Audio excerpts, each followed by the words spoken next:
terakhir sebelum UTS untuk S3 adalah pemodelan data geografis. Kita akan melihat beberapa hal yang sudah dicoba baik dalam praktikum maupun dalam pembahasan sebelumnya adalah model data raster dan vektor.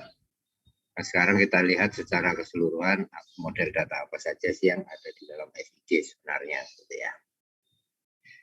Oke, kita mulai dengan pengertian. Apa sih yang disebut dengan model data? Model data itu sebenarnya merupakan sekumpulan konstruk, ya. Kita menyebut konstruk itu gagasan abstrak atau konsepsi tentang sesuatu, gitu ya. Yang digunakan untuk apa? Digunakan untuk mendeskripsikan dan merepresentasikan aspek tertentu dari dunia nyata ke suatu lingkungan digital komputer. Kenapa ini penting? Karena antara dunia nyata dengan dunia komputer itu memiliki perbedaan yang sangat tajam, ya. Kita tahu kalau kita edarkan pandangan kita sekeliling di permukaan bumi, kita tahu bahwa dunia nyata itu continuous, ya, continuous, smooth, perubahan dari satu titik ke titik lain itu halus, bahkan seringkali tidak nampak. Bahkan batas-batas petak tanah pun nggak akan nampak. Nah, itu yang mencoba ditangkap dengan dunia komputer. Jadi dunia nyata itu isinya adalah continuous, smooth, halus. Dunia komputer memiliki keterbatasan, nggak mungkin bisa menangkap itu semua, gitu ya. Memiliki keterbatasan. Karena apa? Karena representasi di dunia komputer itu dibatasi oleh 2 digit biner. Artinya apa? Jadi semua yang continuous itu harus kita ubah menjadi diskrit. Karena itu kita menyebutnya dunia digital karena diwakili oleh digit-digit. Jadi model data itu mencoba mengubah dunia yang continuous itu dengan menggunakan gagasan yang abstrak ke dalam bentuk digital, di mana dunia yang smooth dan halus itu bisa kita representasikan dengan menggunakan digital. Itu intinya. Jadi ini gagasan abstrak bagaimana dunia yang continuous diubah menjadi dunia digital sehingga dapat dikelola dengan komputer. Nah, dan kita tahu juga bahwa dalam prakteknya orang menggunakan SIG untuk berbagai kepentingan, mulai dari membuat peta, mencari atau mengakses data tertentu, mencari lokasi, mencari jalan terpendek dan sebagainya. Nah, ini menimbulkan tantangan, gitu ya. Ini menimbulkan tantangan dalam hal apa? Dalam memodelkan dunia nyata tadi, kita harus memilih model yang paling tepat sesuai dengan untuk kepentingan kita. Apakah semua kepentingan bisa diadopsi di dalam satu model data? Sayangnya tidak. Jadi kita harus menentukan begitu kita berhadapan atau bekerja dengan suatu proyek.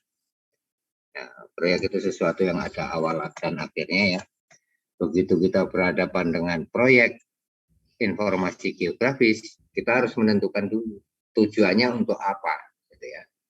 Tujuan dari proyek itu untuk apa? Apakah sekedar membuat duplikasi dari peta analog atau akan digunakan untuk analisis spasial?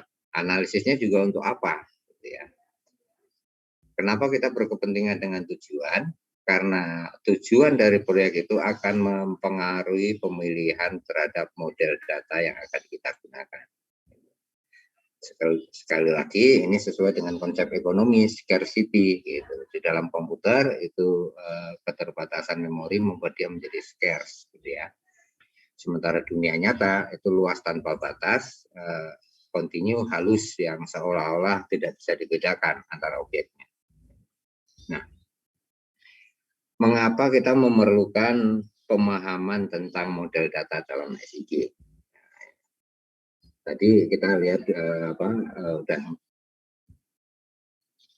udah mengkonsepkan bahwa dunia nyata itu merupakan sesuatu yang smooth. Nah, Kita memerlukan model data supaya kita bisa mendeskripsikan dan merepresentasikan objek-objek yang kita amati di dunia nyata tersebut. Nah, kita berkepentingan itu karena kita ingin membangun SIG yang operasional, yang dapat digunakan, baik untuk kepentingan analisis maupun untuk penyajian. Nah, kita berkepentingan dengan itu kenapa? Karena ada people di dalam salah satu komponen SIG kan people ya. Ada hardware, software, prosedur, itu salah satunya adalah people. People inilah yang akan menggunakan, yang akan membuat interpretasi dan eksplanasi. Interpretasi dan eksplanasi itu memerlukan kejelasan tentang model yang digunakan. Jadi ini peran pemodelan data di dalam SIG. Jadi model data itu akan menyiapkan gagasan abstrak tentang deskripsi dan representasi dunia nyata yang menjadi dasar dalam membangun SIG secara operasional. Operasional gimana? Sesuai dengan definisi proyek tadi, dia akan digunakan untuk apa? Gitu ya. Jadi proses pembangunan operasional SIG itu akan sangat tergantung dari model data yang digunakan. Nah, ada dua persoalan yang dihadapi ketika kita harus menentukan pilihan tentang model data yang akan digunakan. Yang pertama, bagaimana kita bisa menampung dunia yang kontinu dan kompleks tersebut sehingga dapat direpresentasikan dengan komputer yang relatif terbatas dalam hal storage-nya, dalam hal kemampuan operasinya. Gitu. Komputer kan memiliki keterbatasan juga, gitu ya. Gitu. Terus, itu yang tantangan yang pertama. Jadi bagaimana kita melakukan transformasi dunia kontinu ke dunia diskrit. Tantangan yang kedua adalah bagaimana kita bisa mengakomodir berbagai model data sehingga kebutuhan pengguna yang beragam sedapat mungkin dipenuhi ya, secara optimal, bukan maksimal ya. Karena hampir semua sistem itu nggak pernah maksimal, artinya semuanya ditampung. Ya. Pasti ada hal yang dikorbankan, trade-off antara kapasitas dan kebutuhan. Gitu ya. Butuhnya banyak tapi kapasitasnya dikit ya, terpaksa harus ada yang dikorbankan. Itu pilihan yang biasa dalam kehidupan kita sehari-hari gitu ya. Nah, kembali ke model data. Model data tadi adalah merupakan konstruk yang abstrak ya, abstrak. Nah, karena dia merupakan sesuatu yang abstrak, nah kita harus berkenalan dengan apa yang disebut dengan abstraksi model. Saya yakin teman-teman sudah mengenal ini ketika belajar tentang struktur data. Gitu. Setelah atau akan, saya nggak tahu ya. Dalam konsep struktur data kan juga dikenal abstraksi. Artinya gagasan kita bagaimana nanti itu bisa kita terjemahkan ke dalam komputer. Nah, ada 4 abstraksi yang biasa digunakan dalam pemodelan data. Yang pertama adalah yang kita sebut dengan realitas. Ya, ini tanpa pemodelan itu. Realitas adalah sesuatu yang bisa kita rasakan dengan panca indera kita. Dengan melihat, mencium, meraba, gitu ya. Itu realitas. Itu manusia banget, karena itu disebut human oriented. Semakin ke bawah, baru berubah menjadi computer oriented. Nah, urusan pemodelan sebenarnya adalah mengubah dari reality itu menjadi physical model untuk komputer. Bagaimana realitas itu bisa diterjemahkan secara fisik ke dalam komputer. Enggak fisik juga sih sebenarnya ya, karena dia kan cuma rangkaian arus elektronik gitu ya. Nah, itu ada beberapa tingkatannya. Mulai dari realitas kita konsepkan. Nah, kita menggunakan konsep. Misalnya, oh titik ini adalah mewakili kota. Itu kan konsep. Nyatanya mana ada kota berbentuk titik. Titik ini adalah mewakili lokasi toko. Tokonya sendiri nggak ada bro. berupa titik. Jadi itu konsep kan. Konsep itu ide atau gagasan kita yang akan kita komunikasikan dengan orang lain, kan gitu. Mana ada kota diwakili dengan satu koordinat, itu kan cuma satu koordinat, gitu kan. Kemudian itu harus diterjemahkan menjadi model logis. Model logis kepentingannya untuk apa? Supaya dia tahu posisinya ada di mana. Dibandingkan dengan objek lain, dia ada di mana. Logika termasuk di dalamnya di situ adalah ukuran skala. Pada skala berapa dia bisa diwakili dengan titik. Nanti orang-orang protes, masa satu kota cuma diwakili satu koordinat misalnya gitu ya. Tapi kita lihat dulu skalanya, karena dalam skala yang kecil, titik itu merupakan sesuatu yang besar. Gitu kan. Kebalikan ya antara skala dengan ukuran realitas, kan begitu. Nah, ini ada 4 tahapan ini. Jadi ada model realitas, ada abstraksi tentang realitas, ada abstraksi tentang model konseptual, ada abstraksi tentang model logis dan model fisik. Nah, realitas itu kan dibentuk oleh fenomena atau kejadian real. Ada jalan, sumur dan sebagainya. Nah, ini juga kenapa disebut abstraksi? Karena sekali lagi tidak mungkin semuanya ditampung di satu sistem. Kita harus membatasi dulu realitas apa yang mau dibangun di sistem. Oh, tentang jaringan jalan, ya kita berkepentingan dengan jalan-jalan saja. Jalan, gang maksudnya ya. Gang, jalan setapak, jalan yang bisa dilalui mobil, motor, dan sebagainya. Nah, semua yang terkait dengan jalan.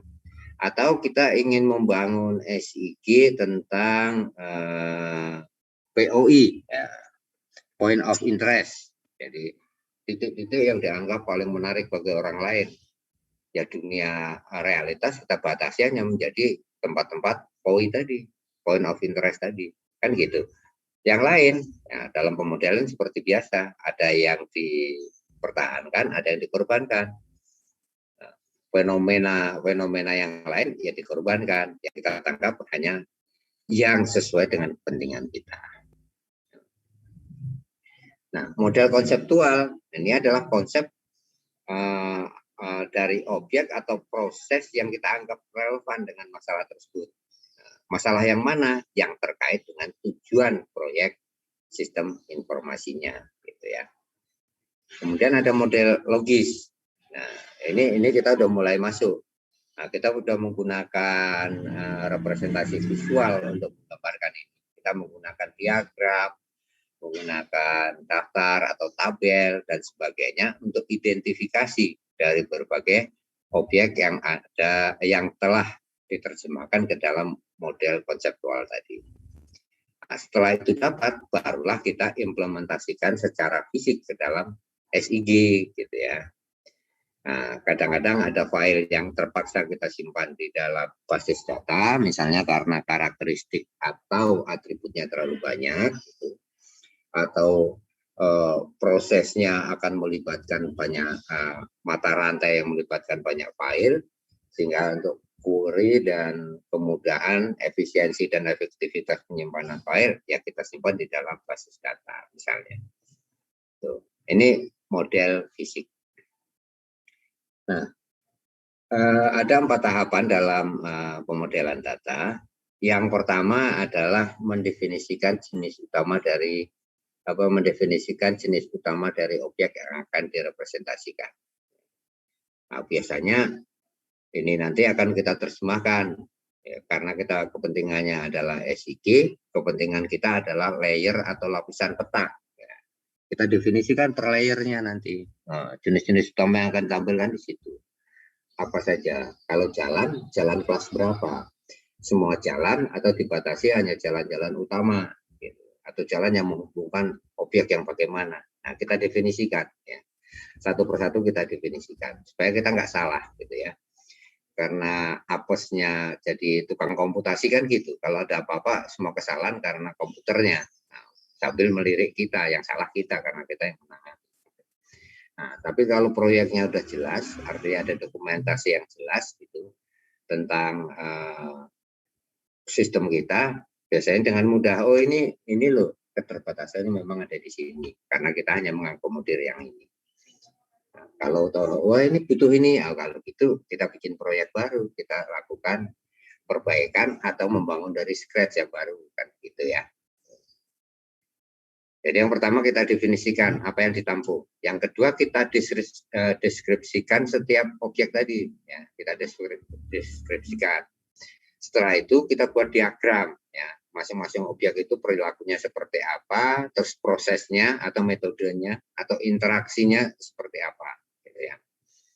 Nah, setelah itu baru dibuat model yang dapat kita implementasikan. Nah, untuk dapat melakukan pemodelan dengan baik, maka beberapa teknik seperti use case, kemudian teknik flow charting dan sebagainya, itu merupakan salah satu modal yang kita perlukan, gitu ya.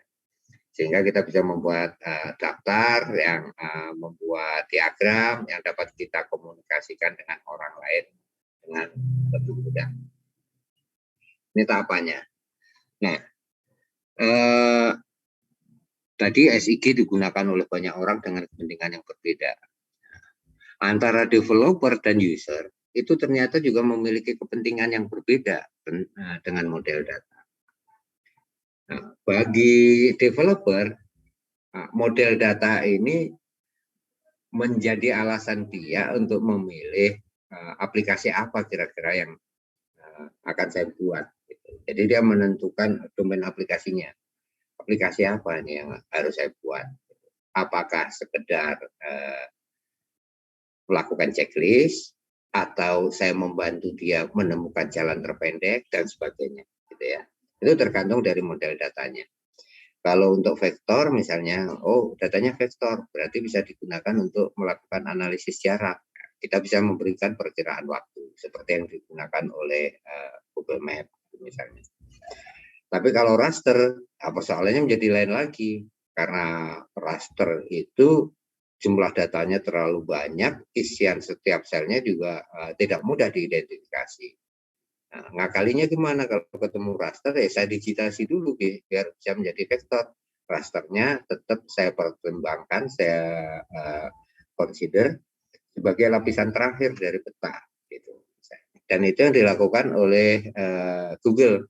Kalau teman-teman cermat membuka Google Map, itu ada pilihan layers, ada berbagai layer yang bisa kita pilih, yang mau kita tampilkan yang mana, gitu ya, misalnya. Itu bagi pengembang. Jadi dengan mengetahui model datanya, dia bisa menentukan pilihan domain aplikasinya seperti apa. Artinya, apakah hanya untuk kepentingan presentasi atau untuk kepentingan analisis lanjutan. Nah, bagi user, untuk apa? Nah, ini dia user kepentingannya kan bagaimana dia persoalannya bisa dibantu dengan mudah oleh aplikasi yang dia gunakan. Nah, kepentingan dia ya mengetahui deskripsi atau struktur sistemnya. Seperti kita sebagai pengguna Google, kita nggak pernah memikirkan bagaimana model datanya dan sebagainya. Tapi kepentingan dia, oh ini kalau saya klik ini akan muncul ini. Kalau saya pakai teknik spreading, penjembrengan layar gitu ya, itu akan menjadi seperti apa. Kalau saya kecilkan kembali akan menjadi seperti apa. Kita hanya berkepentingan terhadap struktur sistem yang ada di aplikasi. Jadi kepentingannya berbeda, gitu ya. Yang penting dicatat dari kepentingan developer maupun user ini ya, yang penting dicatat sebenarnya adalah yang ada di developer karena dia yang berkepentingan untuk membangun SIG-nya. Gitu. Jadi model data yang sudah ditentukan untuk dipilih itu akan menentukan apa sih yang bisa ditangani, apa yang bisa ditangani oleh SIG. Dan itu juga menentukan jenis operasi apa saja yang bisa dilakukan. Itu. Dan kalian bisa lihat perbedaan nyata ya ketika kita menggunakan aplikasi Google dari Google Map, dari web maupun dari Android secara langsung, itu semua kapabilitas, semua fungsionalitas bisa digunakan secara aktif. Tapi ketika kita menggunakan tile map service-nya, TMS dari Google, di sana nggak ada informasi apa-apa, nggak ada informasi apa-apa, dan kita tidak bisa melakukan pemilihan apa-apa. Kita hanya memperoleh bitmap-nya Google yang kita bisa jadikan sebagai bahan untuk melakukan georeferensi atau sebagai backdrop dari peta yang kita buat. Karena apa? Karena model data yang digunakan ketika kita mengambil Google dari TMS berbeda dengan model data yang digunakan ketika kita mengambil dari Google Maps yang biasa, gitu ya. Di sana ketika kita memanggil dari TMS kan sudah dibatasi, kita hanya ngambil koordinat X, Y, dan Z-nya untuk elevasi. Gitu. Oke, ini kegunaan model data. Jadi dia merupakan basis atau dasar kita untuk mengembangkan aplikasinya. Gitu. Nah, gambar A dan B ini diambil dari Longley tahun 2015. Ini sebenarnya memberikan ilustrasi. Dari sisi presentasi saja, kalau model datanya berbeda, kemampuan presentasinya juga berbeda. Gitu ya. Yang kiri itu menggunakan model raster karena dia hasil foto udara. Yang kanan menggunakan model vektor. Lihat bahwa foto udara ini mendekati real, ya, mendekati real. Semua dapat diperlihatkan. Tapi ketika kita ubah menjadi vektor, ini kebetulan poligon ya, poligon. Yang ditampilkan di sini hanya layar poligonnya saja. Kita kehilangan ini informasi tentang mobil. Ya. Kita kehilangan informasi tentang jalan yang ada di sini. Ya. Kenapa? Karena kepentingannya adalah mencatat atau mendokumentasikan poligon-poligon yang ada di foto udara ini. Gitu ya.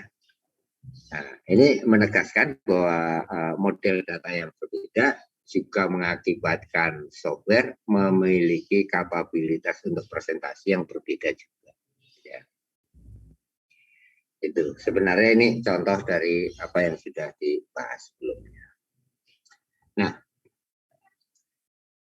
model data geografis banyak ya, ini hanya sebagian kecil. Sebenarnya jumlahnya itu sekitar 68. Tapi yang seringkali digunakan, yang relatif sering ya, yang digunakan itu ya sejumlah ini. Ya. Ada yang disebut dengan CAD, yaitu Computer Aided Design. Nah, ini isinya adalah untuk merupakan aplikasi membuat gambar yang biasa digunakan oleh para insinyur ketika mereka membuat draft, ya. Draft suatu situs dan sebagainya, gitu ya. Mereka menggunakan yang disebut dengan CAD. Nah, ini format filenya khusus ya, khusus. Memang karena kepentingannya adalah untuk merancang atau membuat desain suatu bangunan. Kemudian ada juga model data grafis, tapi tidak topologis ya. Ini hanya untuk membuat gambar sederhana. Ini mirip-mirip dengan paintbrush gitu ya. Hanya membuat gambar tapi enggak ada kepentingannya dengan topologis. Ada lagi model data citra atau image. Ya, ini biasanya isinya grid-grid, jadi dari citra satelit yang ditangkap oleh satelit atau dari pesawat yang cukup tinggi, gitu ya. Itu terjemahkan di dalam pisau-pisau yang kecil dan biasanya ya hanya menggunakan grid atau kotak-kotak arsiran sumbu yang sangat sederhana. Kemudian ada raster atau grid. Nah, ini biasanya digunakan di dalam pemodelan analisis spasial, terutama untuk kepentingan lingkungan. Nah, ini termasuk model data yang banyak digunakan oleh BPS ketika membangun wilayah kerja statistik. Raster baik yang digambar tangan oleh teman-teman KSK, petugas koordinator statistik kecamatan, yang kemudian nanti kita ubah menjadi peta digital, itu dasarnya adalah raster. Ya. Kemudian ada vektor. Nah, vektor inilah yang digunakan oleh tukang statistik untuk membuat peta tematik. Ya, ya. Ada berbagai operasi yang bisa dilakukan di sana. Ada lagi model data network, ada lagi model data triangulated irregular network, dan data berbasis objek. Nah, Google itu udah masuk sampai sini. Hampir semua kecuali yang ini ya. Yang ini Google nggak pakai, yang ini juga nggak pakai. Yang image itu pakai, itu buktinya kalau kalian gerakkan kursor dengan Google Map, kalian gerakkan kursor ke suatu lokasi, dia akan menampilkan gambar tentang lokasi tersebut. Nah, gambarnya sendiri itu merupakan model data citra atau image, sedangkan teknik untuk menampilkannya sendiri itu masuk dalam kategori objek data model. Kenapa begitu? Karena setiap objek yang ada di situ itu merupakan entitas yang berdiri sendiri. Nah, ini konsep kalau bahasa pemrograman, konsepnya pemrograman Java. Di Java itu kan setiap objek boleh memiliki struktur datanya sendiri. Oke. Nah, perlu dicatat bahwa model data di dalam SIG itu kepentingannya adalah untuk merepresentasikan, ini terbalik ya, katanya merepresentasikan, nggak tahu bahasa baru ini ya, untuk merepresentasikan aspek geografis dari dunia nyata. Dan sekaligus kita definisikan jenis operasinya seperti apa. Jenis operasi itu apakah bisa dihapus, bisa diubah, bisa dipindahkan, dan sebagainya. Ya. Jadi kepentingannya ada dua, untuk representasi dan modifikasi, gitu ya. Jenis operasi ini kan modifikasi. Nah, ini yang terjadi di dalam SIG, yaitu kita memodelkan dunia nyata, kemudian kita representasikan di dalam basis data IG atau informasi geografis. Nah, pada umumnya, karena kita membangun dunia nyata dalam SIG itu, dunia nyata kita bangun dari layer ya, atau lapisan. Karena itu lapisan-lapisan yang akan kita tampilkan, kita kelompokkan. Nah, itu yang menjadi penyebab tahap pertama ini. Jadi, untuk merepresentasikan dunia nyata ke dalam basis data IG, itu umumnya kita lakukan dulu pengelompokan objek di suatu hamparan peta ke dalam kelompok-kelompok berdasarkan jenis geometrisnya.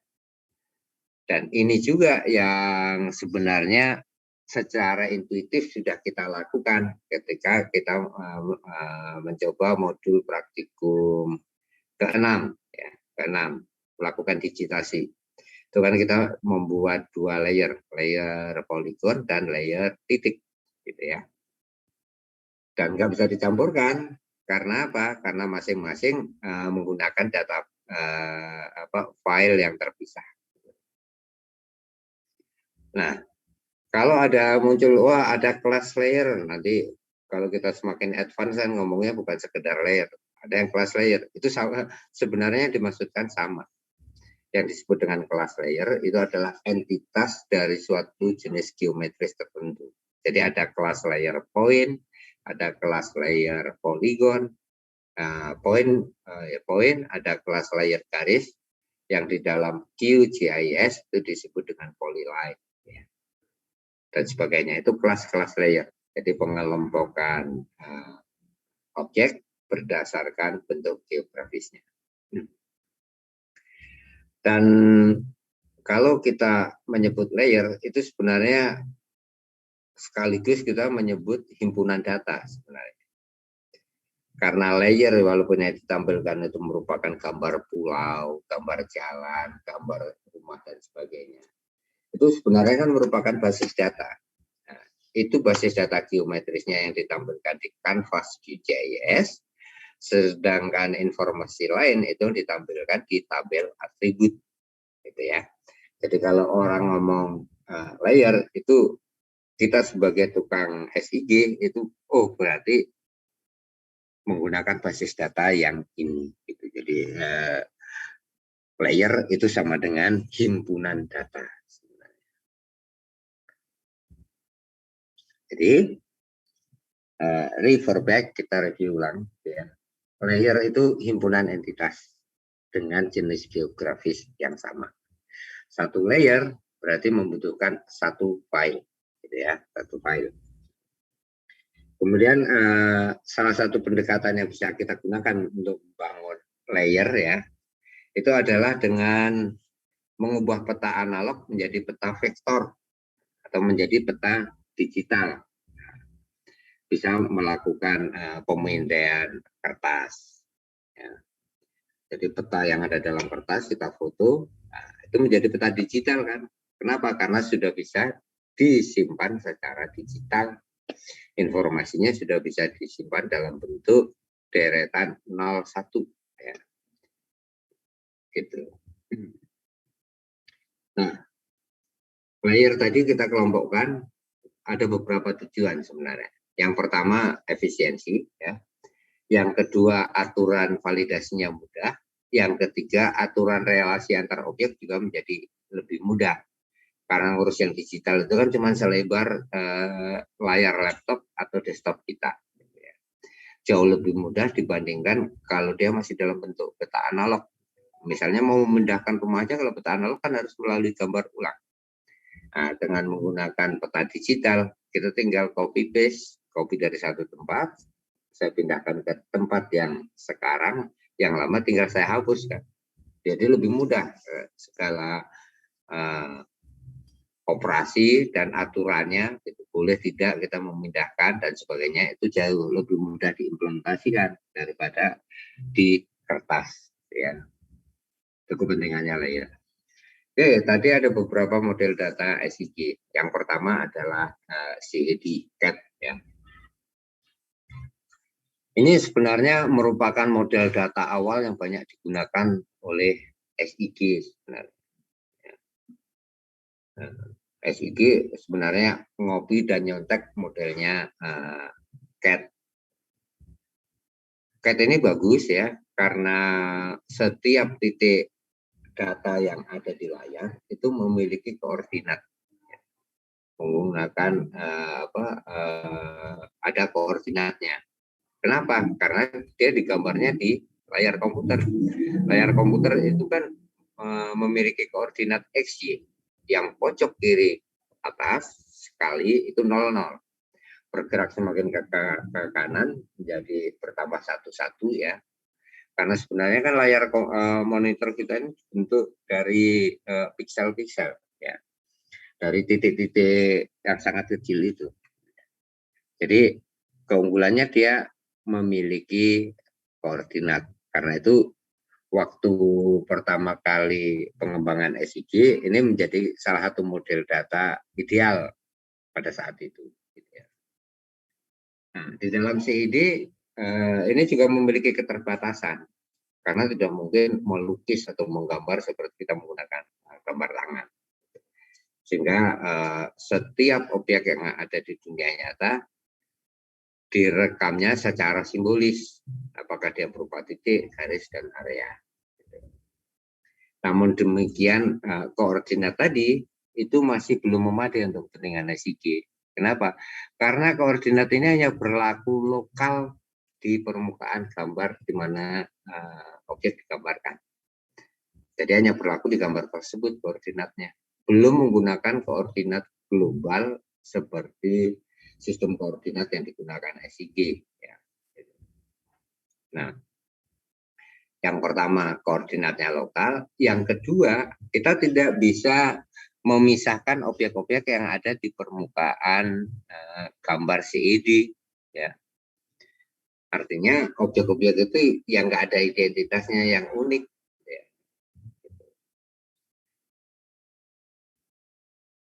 Dan kelemahan yang ketiga, dia tidak menyimpan informasi tentang relasi antar objek. Artinya lokasi objeknya itu tidak tersimpan. Kita hanya bisa melihat secara visual, tapi tidak ada informasi yang tersimpan di mana terletak di sebelah mana dan sebagainya. Itu yang model pertama. Model kedua, komputer kartografi SIG itu kan dikembangkan oleh para geografer. Ya, para geografer itu pekerjaan salah satu pekerjaannya adalah kartografi, yaitu menggambarkan peta, gitu ya. Dan kepentingan kartografer itu kan hanya untuk melakukan reproduksi, ya. Jadi kalau ada peta, kemudian diubah menjadi digital, bagaimana ini nanti bisa digandakan atau diproduksi ulang, gitu ya. Sehingga informasinya juga komplit biasanya kalau kartografi, semua titik, semua jalan, dan sebagainya.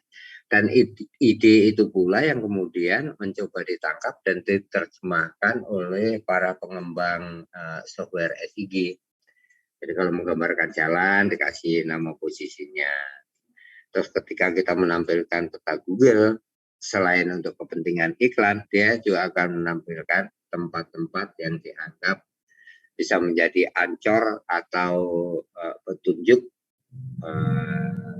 secara relatif terhadap tempat-tempat lain di sekitarnya, gitu ya. Nah, tapi ini masih punya kelemahan juga.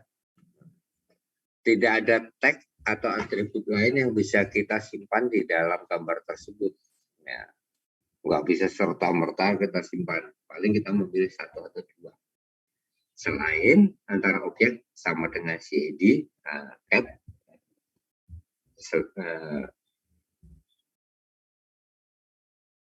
jadi kita tidak bisa menyantumkan informasi, hanya yang tertulis saja yang bisa kita cantumkan. Untuk keperluan lain nggak ada.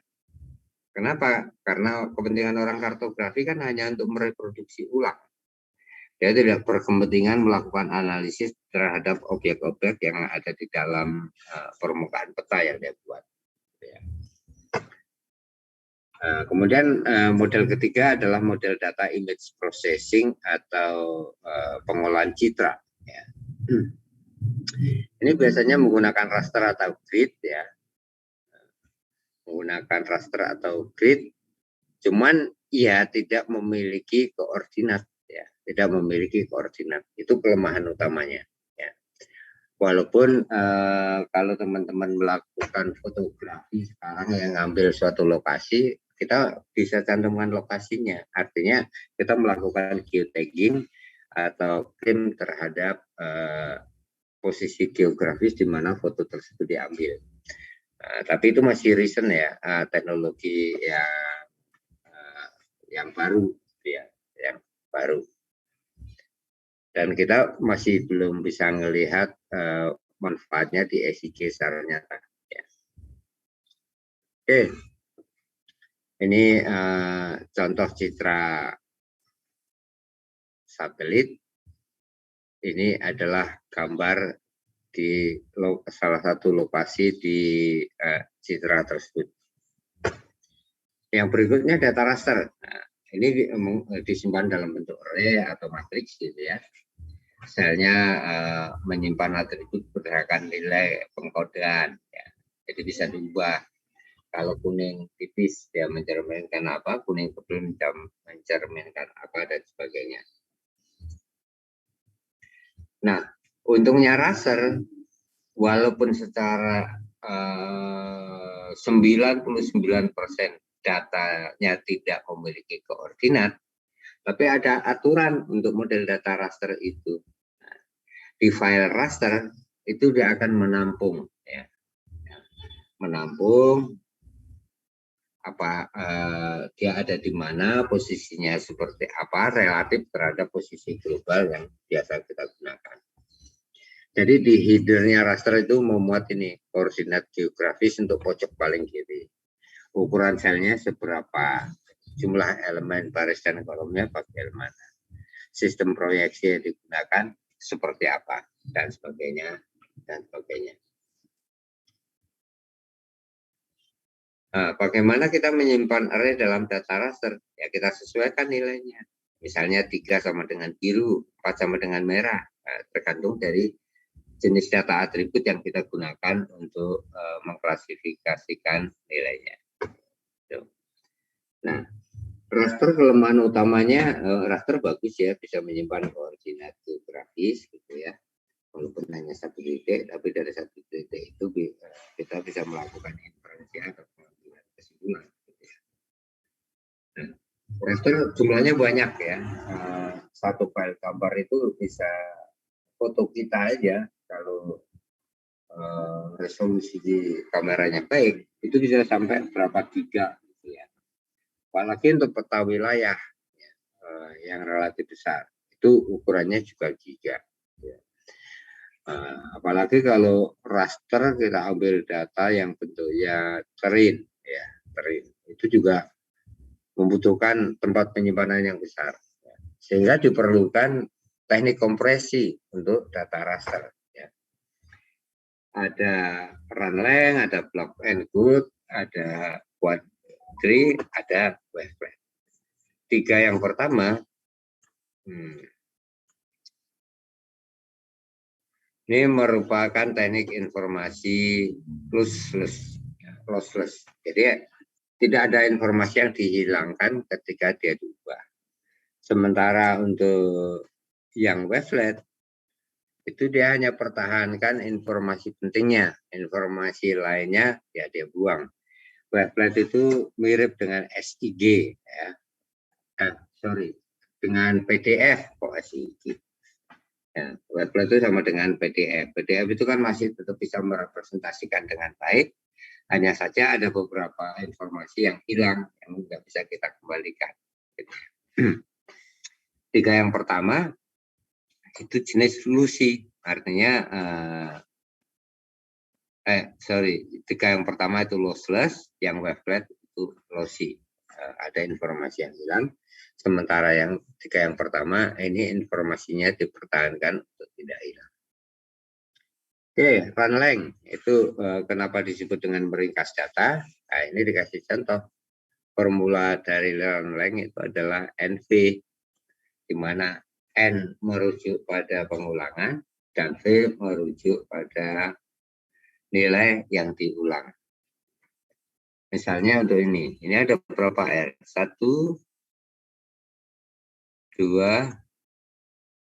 3, 4, 5. Masing-masing berukuran 1.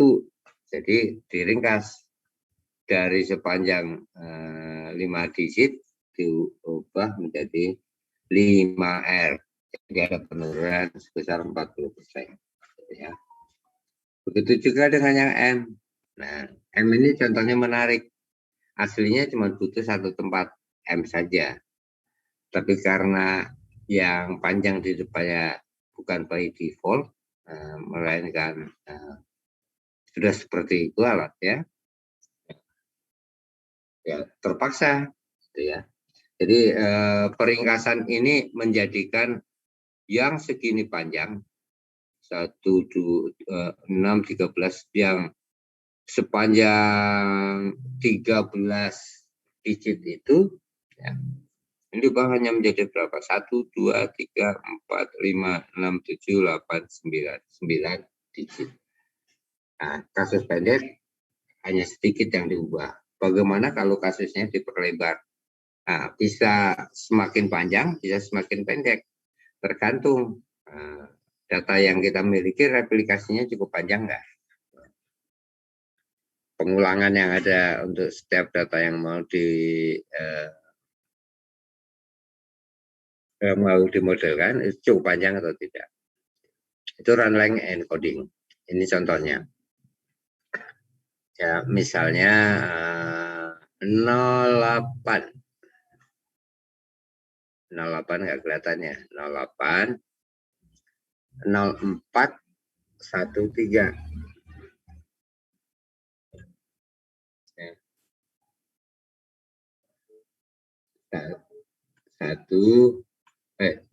Satunya dari atas 1, 3, kosong juga 0, 1 dan sebagainya. Jadi Runlang encoding ya.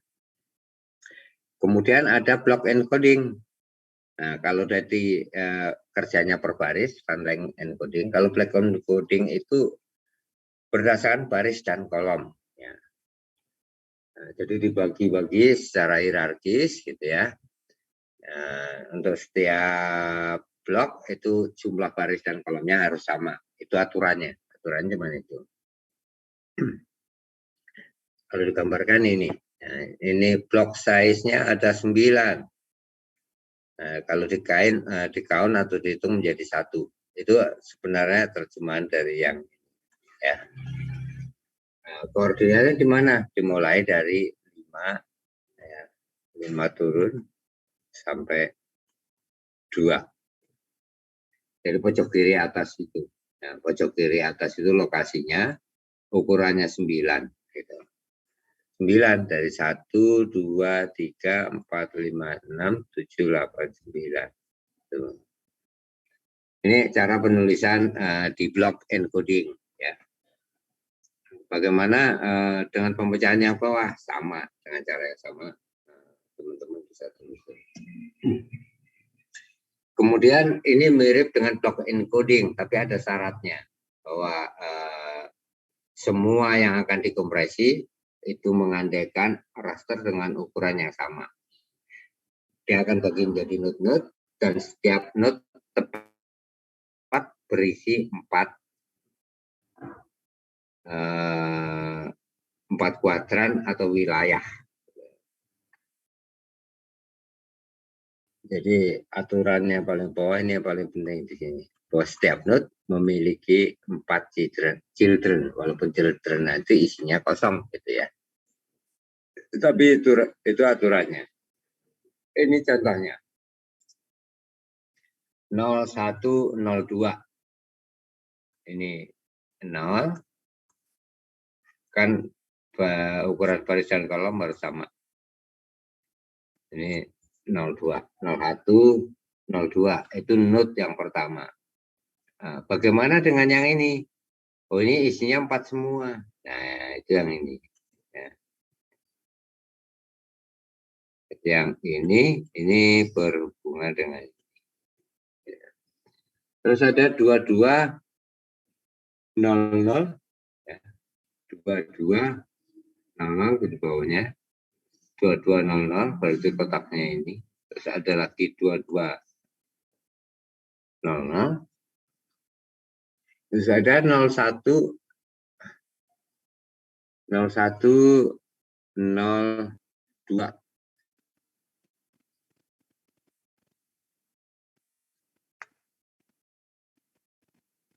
Enggak kelihatan nih. Ya.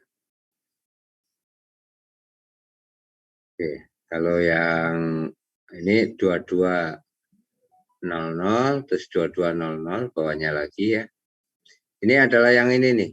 01, 02, 4. Ya, ini adalah untuk kotak separuh pertama.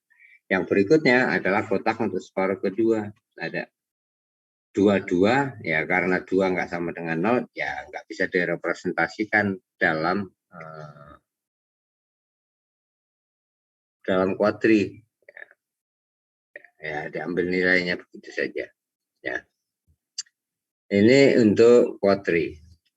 Wavelet, quadri encoding dan block encoding itu merupakan lossless information compression. Jadi kompresinya dilakukan tapi tidak menghilangkan informasi. Sementara untuk wavelet kasusnya beda. Ya, dia hilangkan informasi, tapi dia tidak mengganti ulang. Jadi terpaksa kalau butuh sesuatu ya beli atau bikin lagi. Gitu. Ini wavelet. Bisa nyimpen data dalam bentuk yang paling ringkas, tapi kadang-kadang saking ringkasnya nggak kelihatan. Ini yang saya sebutkan tadi, ada 2 jenis kompresi. Ada yang disebut dengan lossless, artinya ketika dilakukan kompresi tidak ada informasi yang hilang. Ada yang disebut dengan lossy, ya, sambil konferensi, sambil melakukan kompresi, informasi yang signifikannya rendah dilepas, gitu saja. Oke, model data vektor ini merupakan model yang banyak digunakan, ya, bukan hanya di SDIS, di berbagai perguruan statistika yang lain, itu juga menggunakan data vektor.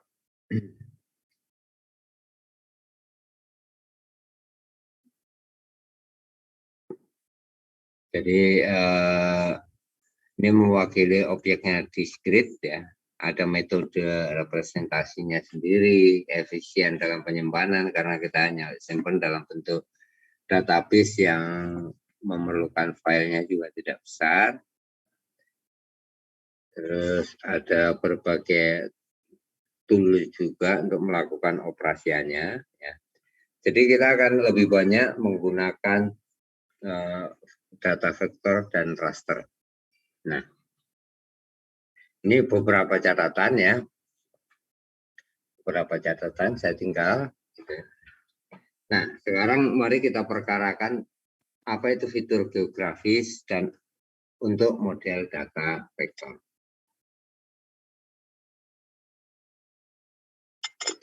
Untuk model data lain biasa disebut objek dan sebagainya, tapi kita seragamkan aja. Yang disebut dengan fitur geografis ini entitas geografis. Apa itu entitas? Entitas itu objek yang dapat berdiri sendiri, ya. Jadi dalam model vektor itu kita sebut sebagai fitur. Ya.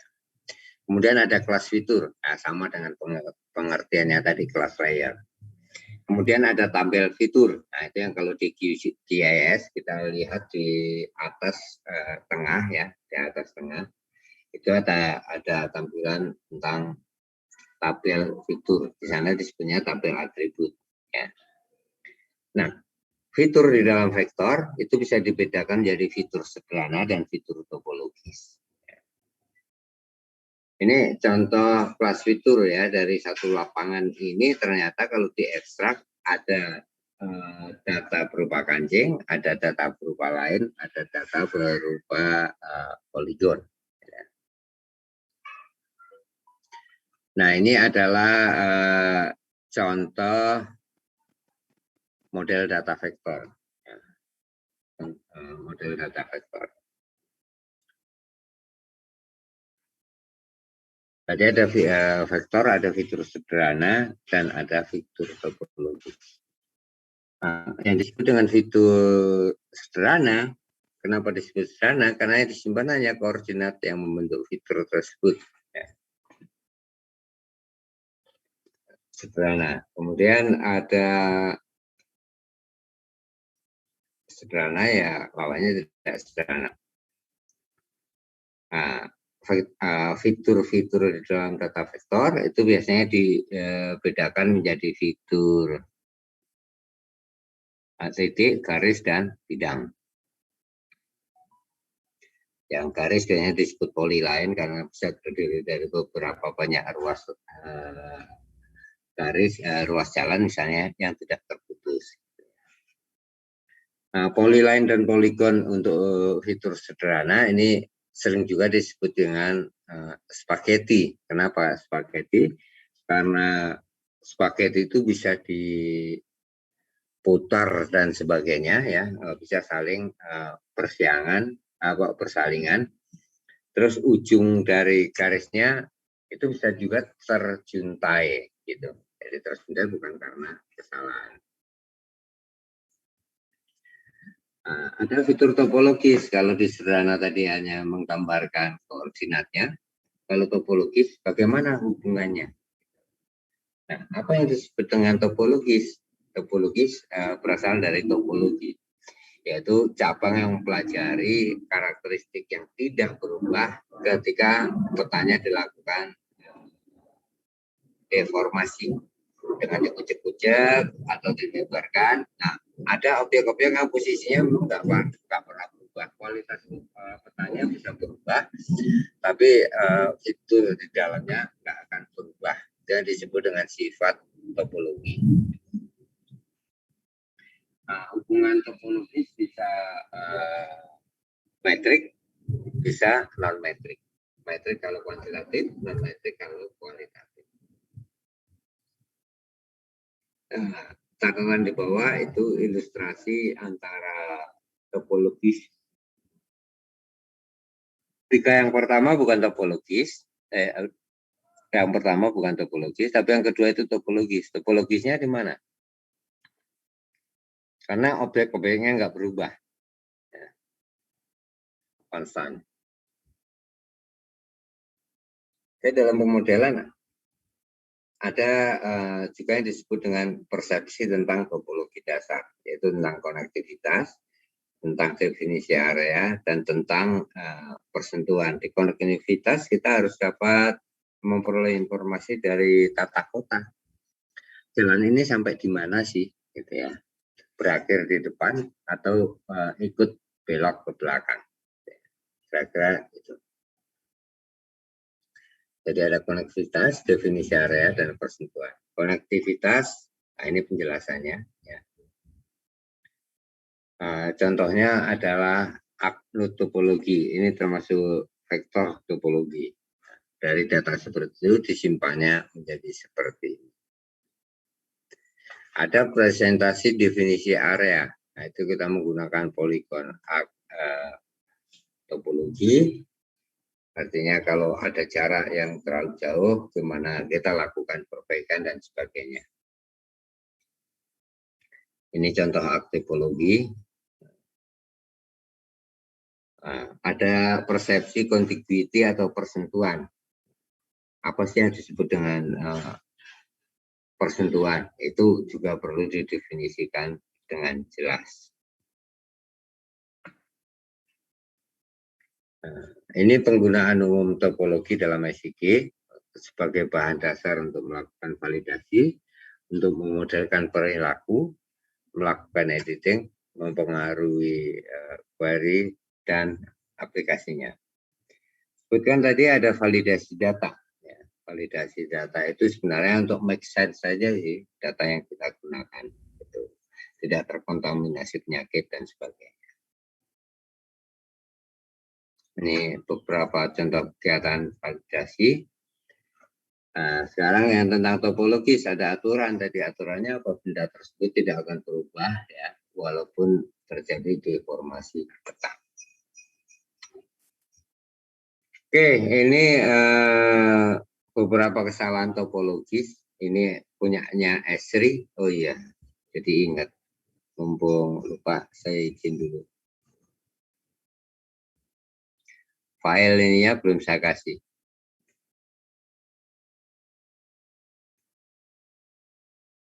Saya kirimkan aja.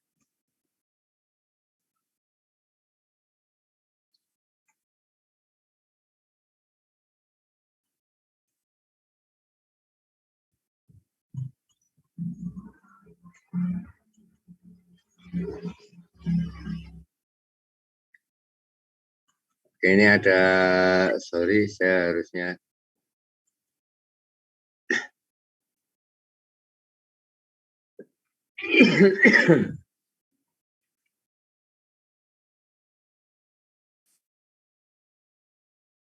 Saya kehilangan file aturan.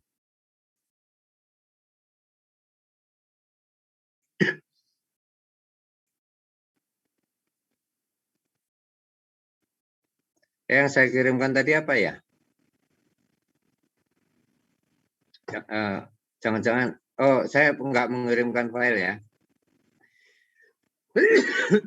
Ini ada file tentang aturan topologis. Ini filenya Esri, yang tadi kan kecil banget itu aturan topologisnya ya. Itu ada file PDF untuk posternya ya. Oke. Tapi tidak semua aturan tersebut sebenarnya kita butuhkan sih. Tidak semua kita butuhkan. Untuk keperluan editing biasanya kita hanya memperhatikan 3 atau 4 lah ya. Yang pertama kasus 1, kasus 2, dan kasus 3.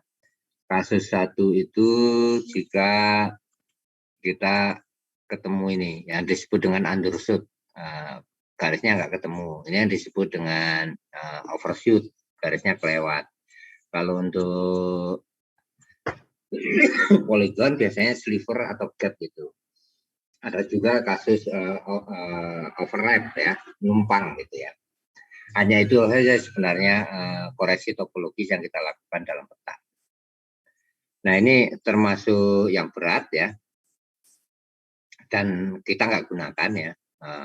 Bagaimana memodelkan perilaku antar fitur ya. kegunaannya melakukan koreksi topologis tadi ya, sebenarnya adalah supaya peta kita mendekati kondisi lapangan yang sebenarnya. Jadi dengan mengetahui aturan topologis, produk editing peta bisa kita lakukan dengan lebih mudah. Gitu. Oh, mengamati mana slivernya, mana undershootnya, mana overshootnya. Dan tapi perlu dicatat juga, dalam beberapa kasus ini belum tentu kesalahan ya. Siapa tahu jalan buntu ini, ya, jalan buntu memang nggak nyambung. Ini juga sama. Jangan-jangan ini bukan overshoot, tapi memang ada jalan menonjol sedikit. Di sini ada komplek rumah, ya. Jadi jalannya buntu di situ, gitu ya. Tapi sebagai pedoman umum untuk dicurigai kalau terjadi model seperti itu. Nah, penggunaan lain dari aturan topologis adalah untuk pelacakan network ya, untuk ngecek adjacency atau persentuhan antar poligon, untuk melihat cakupan, ya, untuk melihat perpotongan garis jalan-jalan tertentu, gitu ya. Nah, ini model data topologis ya, distrukturkan sedemikian rupa dan penyimpanannya modelnya seperti ini. Misalnya untuk wilayah kuning, ya, wilayah kuning itu polyline-nya menyangkut mana saja ini. Untuk polyline 2 itu wilayah kuning itu ada 4, 6, 7 ya. Dia membatasi ada 4, 6, garis 4. Ya, ini aknya ya, busur 6, ya, ada 4, 6, 7, 10. Ya, ini 7 sampai sini, ini ada 10 di sini, terus 0 karena nggak ada ya. Terus kemudian ada 8, 8 itu adalah poligon yang ada di dalam sini, gitu ya. Dan itu penyimpanannya seperti mana? Nah, diberilah misalnya kita ambil yang 6 ya. 6 itu adalah 7463 koordinatnya. 6 itu dari 74 sampai 63 di sini. Nah, itu kalau kita menyimpan untuk polyline. Nah, kalau ini adalah menggunakan pendekatan left right ya. Siapa yang ada di left-nya, siapa yang ada di right-nya. Nah, terus kemudian ada daftar lagi yang menunjukkan koordinat untuk masing-masing ak tersebut. Ya. Ini adalah model penyimpanan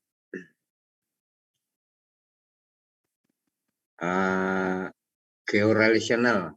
Nah, ini modelnya Esri ini, modelnya Esri gitu ya. Nah, kalau untuk QGIS tidak se-advance itu ya, untuk QGIS tidak se-advance itu, karena kan dia tidak berbayar, walaupun sudah sempurna ada keterbatasan. Ya, ini ada model data jaringan. Model data jaringan itu untuk menggambarkan jaringan layanan air, layanan listrik dan sejenisnya. Jaringan layanan transportasi ini saya ngambil contoh dari Google ya, dari Google ini kan analisis jaringan yang menghubungkan titik Cisalak Pasar dengan titik Otista. Bisa digunakan untuk melakukan jaringan lalu lintas, termasuk kepadatannya seperti apa, waktu tempuhnya bagaimana, alternatifnya gimana, dan sebagainya. Itu yang diimplementasikan di Google. Nah, ada lagi model data yang disebut dengan Triangulated Irregular Network atau TIN. Ya. Ini seluruh permukaan hamparan peta itu dibagi menjadi segitiga-segitiga tidak beraturan, tergantung dari sampel pengambilan titiknya. Dan selain memuat informasi XY, dia juga memuat informasi tentang Z atau elevasi ketinggian dari setiap titik sampel itu. Sehingga kalau kita gambarkan, tin akan berupa seperti ini. Jadi menghubungkan titik-titik sampel dengan menggunakan segitiga. Nah, padat tidaknya segitiga tergantung dari banyaknya titik sampel. Semakin banyak ya semakin padat. Seperti ini nih, titik sampelnya banyak. Ini untuk daerah yang sulit, jarang dan sebagainya. Ini untuk menggambarkan lembah. Ya. Yang terakhir model data objek. Nah, model data objek ini konsep dasarnya bahwa setiap objek itu merupakan paket mandiri, artinya dia berdiri sendiri. Nah, jadi jangan berpikir tentang basis data yang berupa tabel. Kalau berupa tabel itu kan strukturnya sama. Ya. Kalau yang ini ya boleh dibilang unstructured ya, karena setiap objek memiliki struktur sendiri. Dan ini kasus yang digunakan di Google Map. Jadi keterangan informasi lokasi untuk setiap titik itu bisa berbeda-beda satu sama lain. Itu model data objek. Nah, ada 3 aspek kunci dalam pemodelan data objek. Ada yang disebut dengan encapsulation. Ini setiap objek itu di-encapsulate atau dikapsulkan gitu ya. Ada 2 hal yang di sana, statusnya dan perilakunya.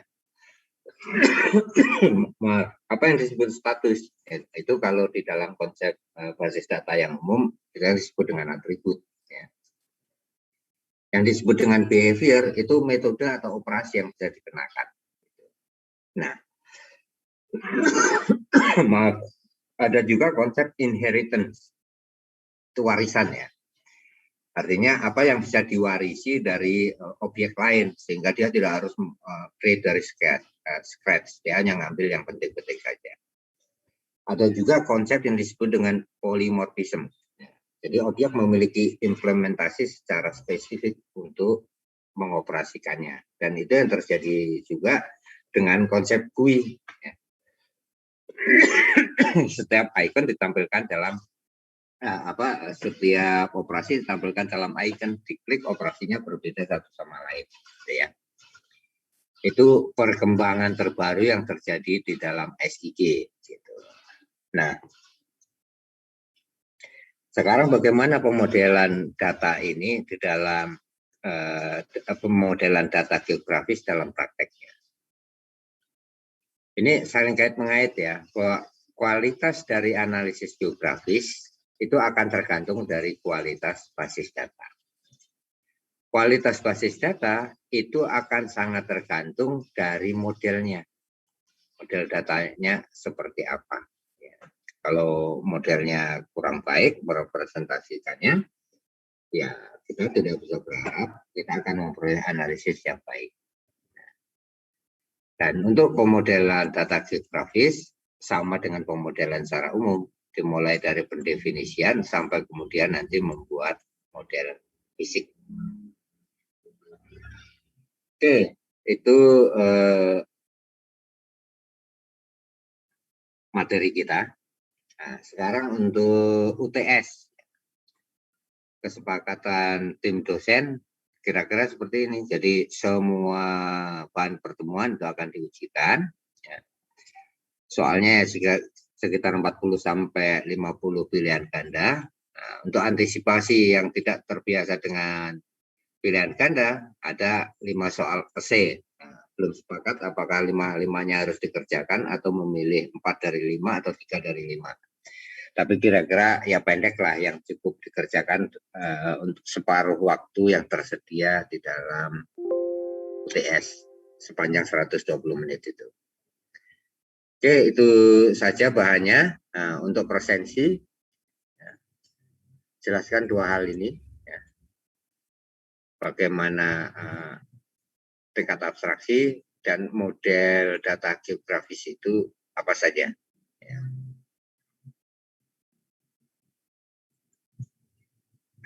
Hanya itu titipan dari Bu Ida yang bisa saya sampaikan. Kalau ada pertanyaan silakan. Kalau nggak ada, saya lihat itu ada jemuran kok semuanya isinya putih. Cukup sekian dan terima kasih.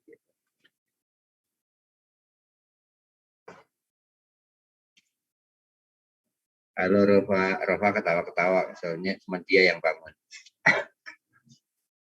Oke, kalau nggak ada pertanyaan, begitu dulu. Selamat belajar. Mudah-mudahan semuanya berhasil dalam TS nanti.